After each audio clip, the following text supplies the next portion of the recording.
Good morning, everybody. It is Bethany from Wandering Intentionally. I'm looking, the cat got me. He did a good job.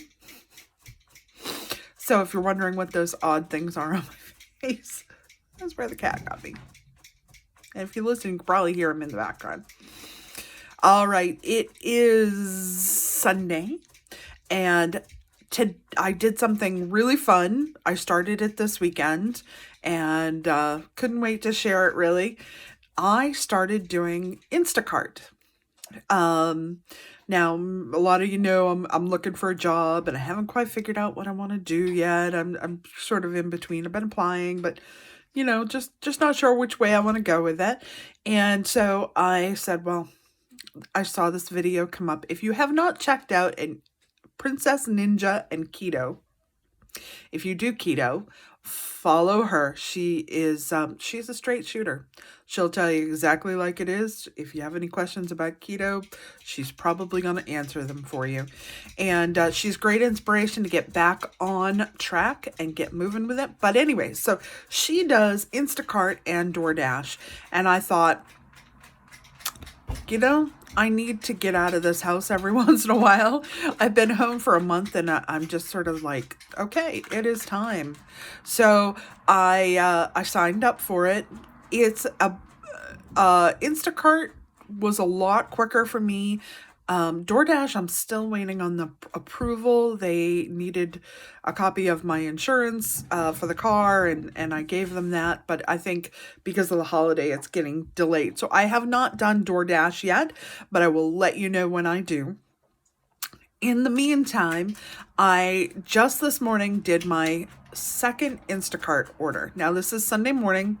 What you do is you pull up the app. It'll say there are so many batches in your area available. Now, in my area, I live right in the mid-coast area. So there are 3 major grocery stores in my area. And one of them is only a mile and a half away. So what I did was I tend to gravitate towards that one. The other one my daughter works at, which is it's a little bit further. It's across the river. If I could fly, it would be a lot closer. But it's across the river, and that is also a Hannaford. The one in my area is a Hannaford, and then the one across the river is a Hannaford. And then we have a Shaw's. And so the Shaw's is also a big one for this area. Now, we get a lot of summer people. We get a lot of tourists. We get a lot of people who are passing through. So Instacart, they can go on, place an order for their local grocery store.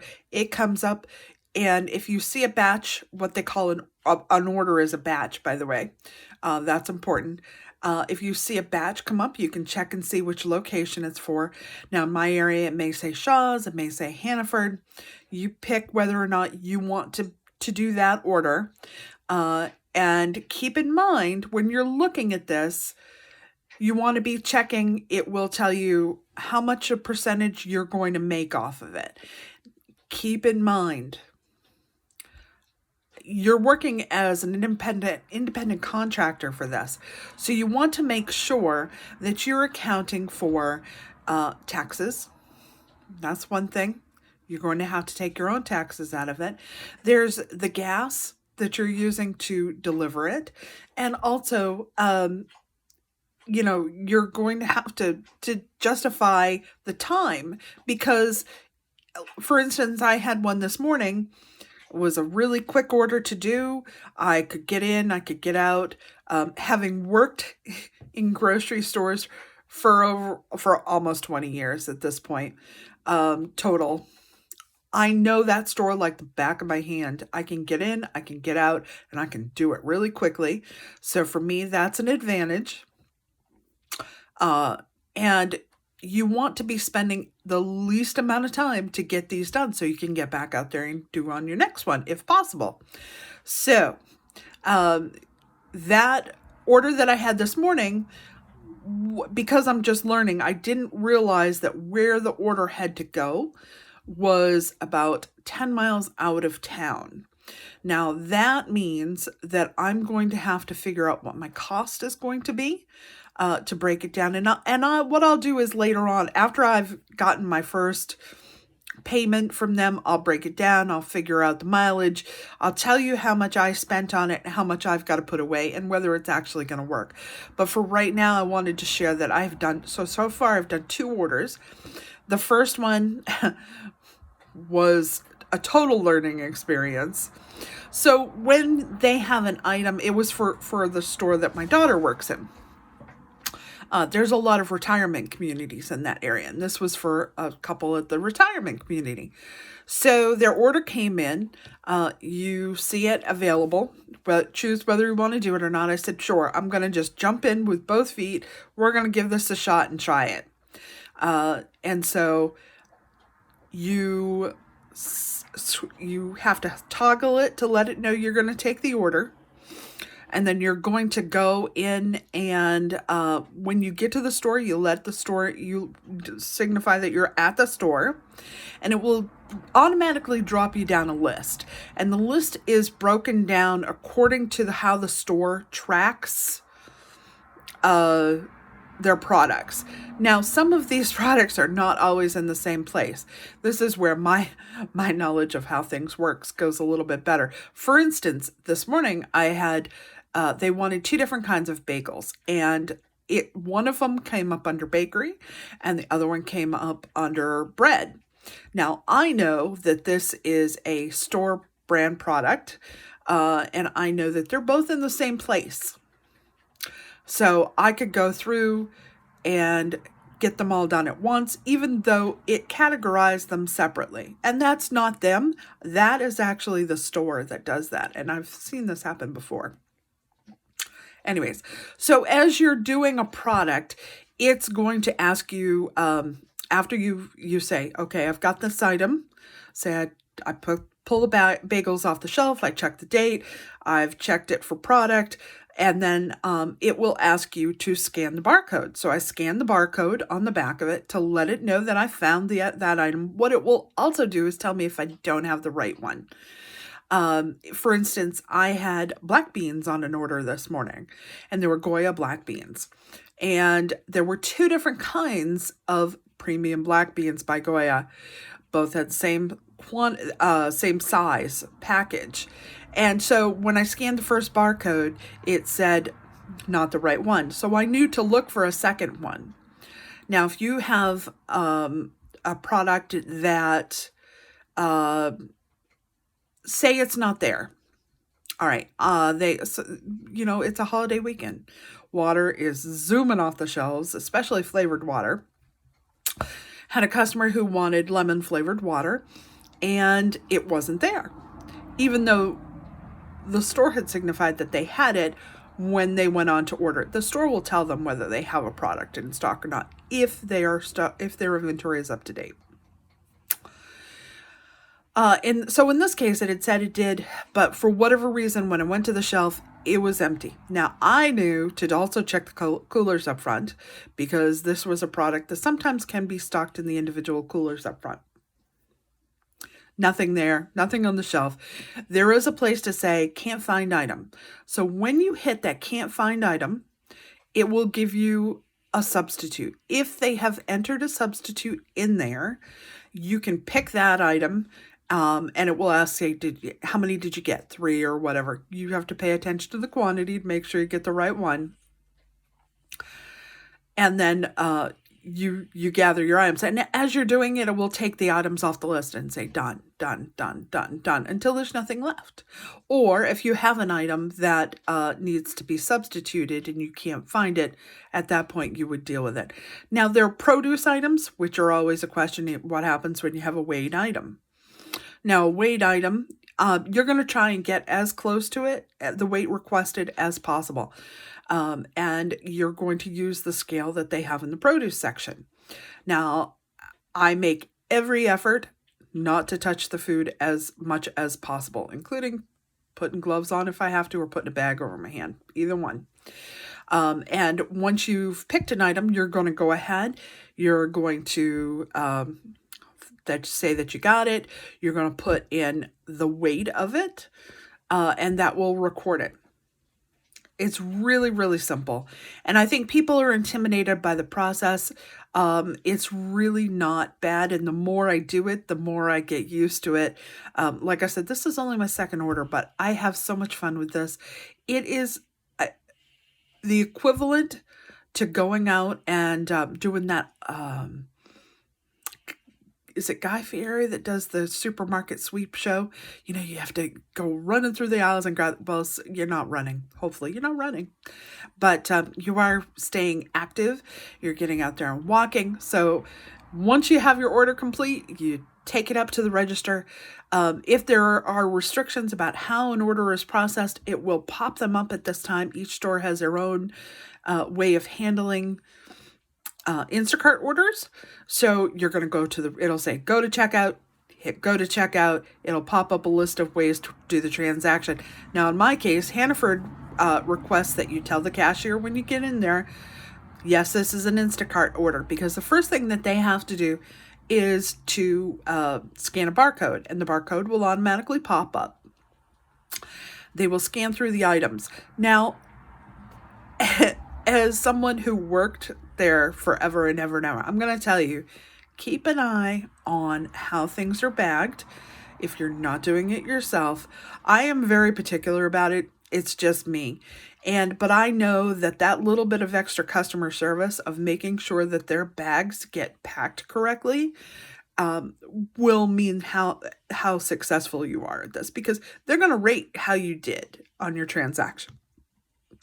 So I always make sure if the bread is separate, the colds are together. I had birdseed in the first order I did. I made sure that they put that in a plastic bag because they tend to leak. So all of those things go into account on it. Sorry, I'm not looking in the right place on this camera yet.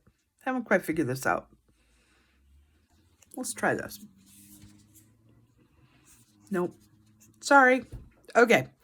So anyway, so yes, so we're at the checkout. They've scanned through the items. You hit total. Now they will issue you a card, to Instacart card, to pay for the order. But until you have it, if you have an iPhone, you can go ahead and start doing transactions because you can set it up under Apple Pay. Now you need to check and make sure that the store that you're dealing with handles Apple Pay. Not all stores do. The ones in my area do take Apple Pay. You do need to, what I ended up doing was you hit pay with Apple Pay, put this phone up against the stand, the card reader stand, and you go through the process of using it. It'll walk you through it. So there. So once you have the receipt, you are going to, and you've got all your groceries, you're all set, you take it out to your car. The thing you want to do before you do anything else is make sure that you take a picture of the receipt. And if it takes multiple pictures, that's fine. That's okay. You're taking a picture of each piece of the receipt and hit send. That will send it to the customer so that they are aware of what they are getting. So that is done. You put your groceries in your car and you say, at this point, it'll say proceed to customer.